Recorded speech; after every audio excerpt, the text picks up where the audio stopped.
Hey guys, welcome back to my channel. In today's video, I'll show you how you can convert your business account to your private account on the Instagram app. So first of all, open the Instagram app and make sure you are already logged into your account. Now to set your business account to private so that only your approved followers can see them, tap on the avatar icon which is at the bottom right corner of your screen, and this will open your profile page.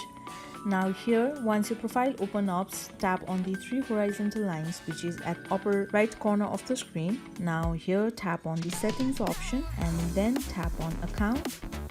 Afterwards, scroll down and then tap on switch account type. Now tap on switch to personal account option. Again tap on switch back.